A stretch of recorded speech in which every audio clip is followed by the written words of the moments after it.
We have COVID. It's been a while. COVID era homeowners are still hanging on to ultra low rate mortgages. It's been 4 years since the sub 4% mortgages were commonplace, but the homeowners who got them back then are determined to hold on to them today. More than half of all outstanding mortgages still carried rates below 4% at the end of the year, according to Realtor.com, a testament to sorry, how few borrowers with rate deals are willing to move or pay off their homes early now that mortgage rates are far higher. The reluctance to move and give up a below market mortgage rate is known as the quote lock in effect unquote and has profound effects on the housing market, contributing to 3 straight years of home sales near multi-decade lows. Few sellers means prospective buyers have little inventory to choose from, and that low supply has driven up home prices. Supply and demand. We talk about that all the time. Quote, the COVID cohort is holding steady as their rates are too low and their equity too substantial to motivate a move, and new entrants are trickling in slowly, unquote, the report said, adding that it would likely take a substantial drop in mortgage rates from today's levels, around 6.4%, to, quote, unlock meaningful seller activity, unquote. The shareholders with sub 4% rates peaked at 65% of the market in 2022. Years later, the number has only gradually trickled down thanks to lock-in homeowners and interest rate home buy-downs, offering an incentive to some buyers of new construction homes. Relatively small differences in mortgage rates can translate to big changes in monthly payments. The buyer who puts $20 down on a $400,000 home would pay $1,528 in principal and interest monthly with only 4% mortgage. Sorry, I didn't mean to hit my microphone. And interest monthly with a 4% mortgage. But at 6%, that monthly payment turns into $1,919. On average, a typical homeowner's monthly payment costs between payment crossed 2,000 for the first time last year, according to a report, a reflection of new buyers who have taken higher rates. Just under 22% of mortgages have a rate below 6%. That share is up from 18% from the end of 2024 and now sits at highest level in a decade. In theory, rate locks pressure should gradually ease as more homeowners need to move during life events, making mortgage rates north of 6% more common, but it's not clear if that will happen this spring, especially because mortgage rates have risen in recent weeks in response to the Iran war. Okay, cool. So now, I'm not saying socialism, but kind of close. So we talk about with the socialism. We talk about how we talk about what's called rent ceilings. You cannot charge more than this for rent. I'm not saying we have that here, but it's kind of close.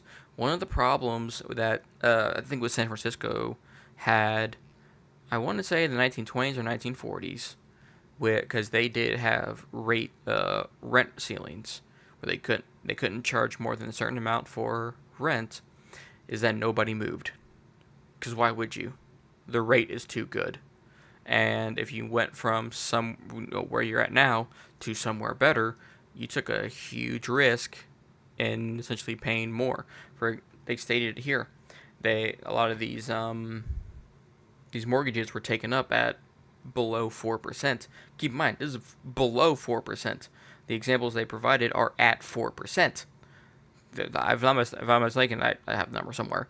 We had like near zero, like during like 2020, 2021. So, but the example they provided is that now same 20% down, $400,000 house, 4% mortgage was $1,500 essentially. 2% higher, 6%. That's almost $2,000. Yep. I'm not blaming these people for buying homes, but why would you do that? Why would you risk paying more money for maybe not What you that much of an already upgrade? Yeah, what have. you already have. There's no need to give it up, especially for that low of a rate. Now, I'm not screaming socialism, because it's not. but it's kind of close. It brings up the same example, is that there's no incentive. And on top of that, Yep. first home buyer stuff, I do know they get some extras, but whatever. Got some notes here, the usual. During the COVID-19 era, the Federal Reserve initiated massive quantitative easing and maintaining, zero interest rate policies. ZERP. I have that in parentheses. Which pushed mortgage rates to ZERP. Kind of reminds me of like that one villain from Buzz Lightyear. Is that Zorg? Whatever. Zerg. Zerg, yeah, which pushed mortgage rates to historic lows. These low rates made it significantly easier for people to borrow money to purchase homes, which increased competition and pushed housing prices higher. Another thing, yeah, low rates, you have a bunch more people wanting to buy homes. High demand, same amount of supply, because it takes a while to build a house. Same amount of supply. Well, higher demand, slowly increasing supply.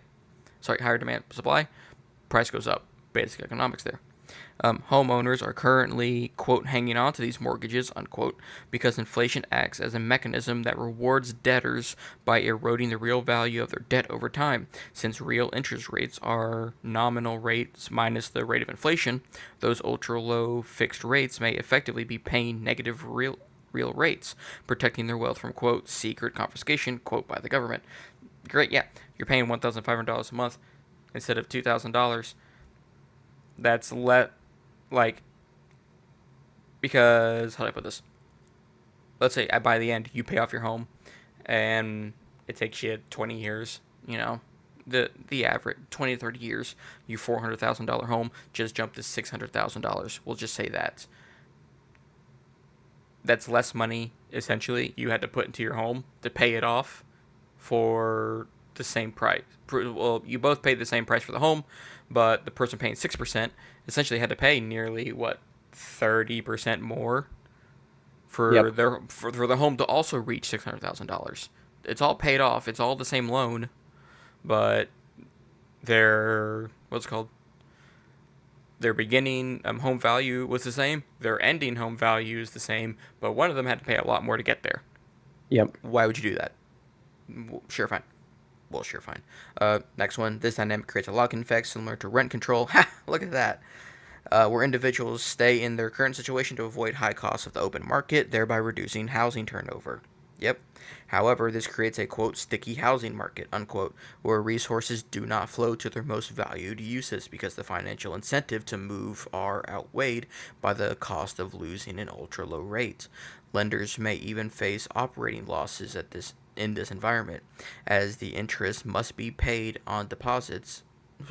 As the interest rates they must pay on deposits can rise above cash flows they receive from. Okay, that's more about if you're renting. That's a bad note. Mm-hmm. You're not. I'm assuming people listening, most of you are buying homes to live in and not rent out. But even if you are, that's still something to consider.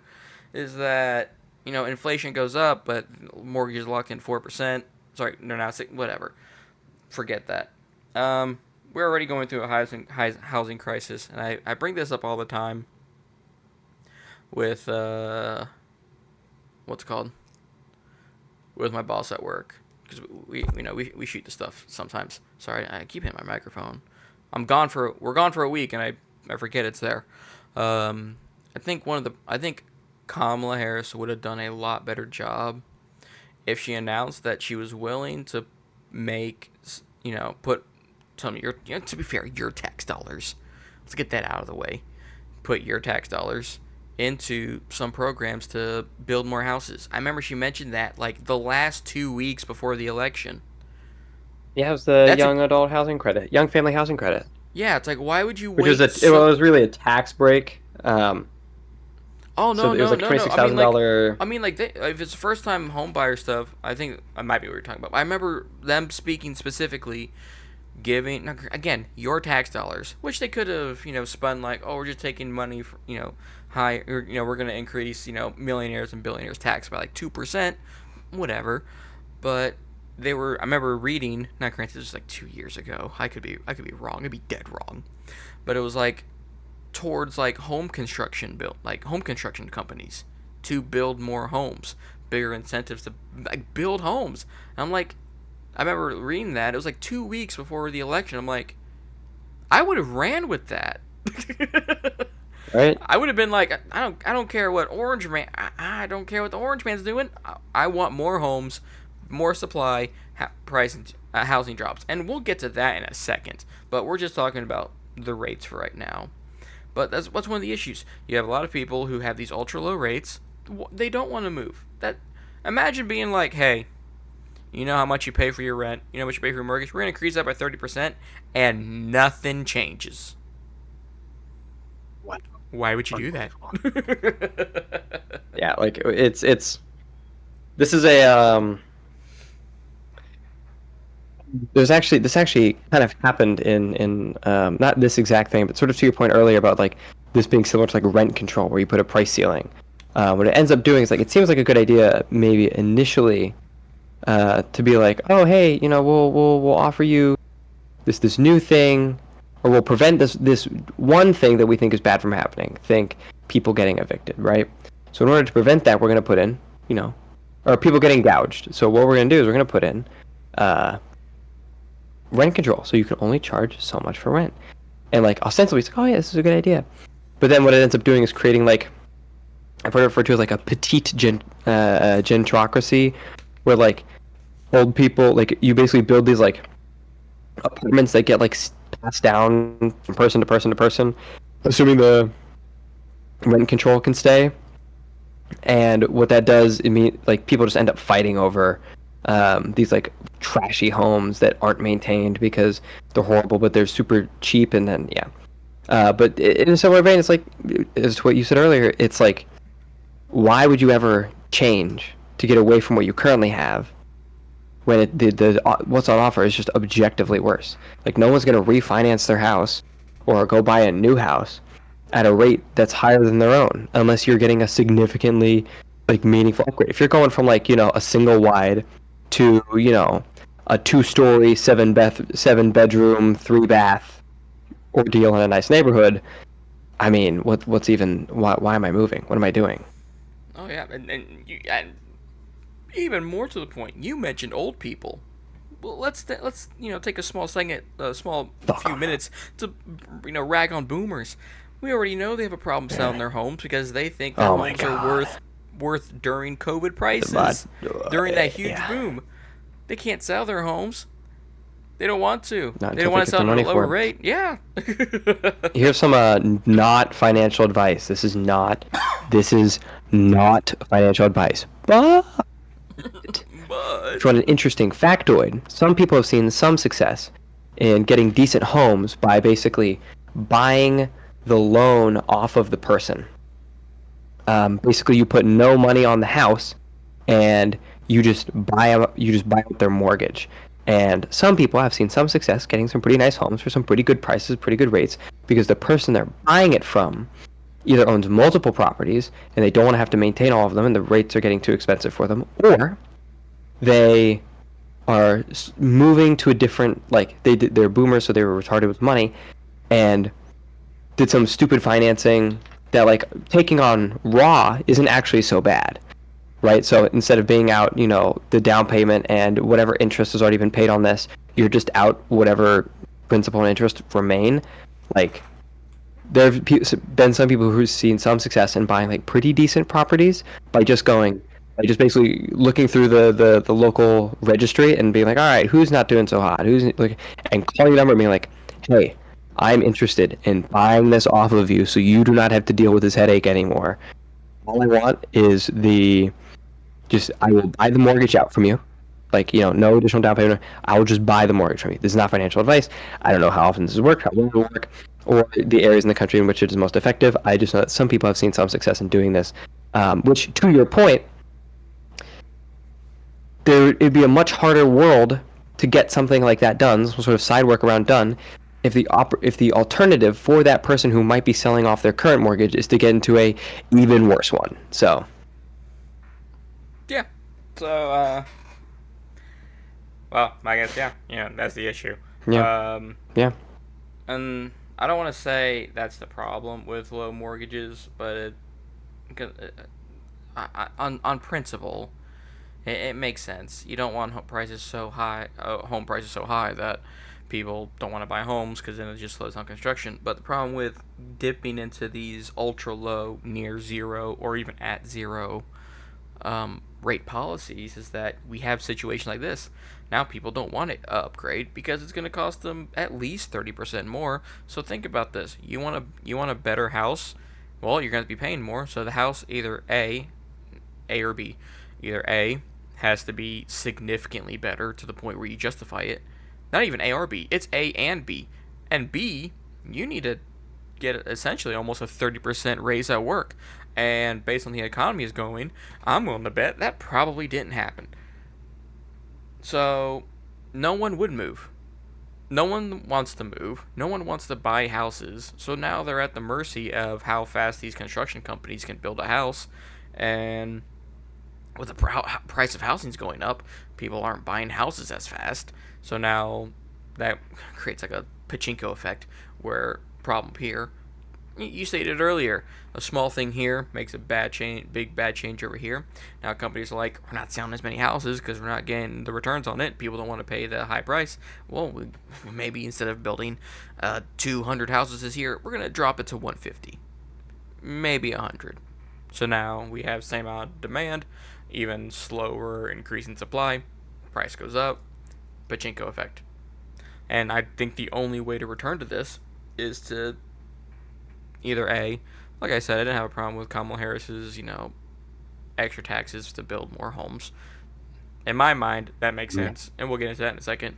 Or B, you're gonna have to cut interest rates, mortgage rates, back to sub 4%. To like, when it comes to economics, you want things to grow. There needs to be an incentive. You want your corn seeds or whatever to grow. You need to give them water and space. If there's no water and space, there won't be anything to grow. Same thing with economics. But back to the point of more homes could help you out. We got here more Yahoo Finance. I love Yahoo Finance, mainly because it's free.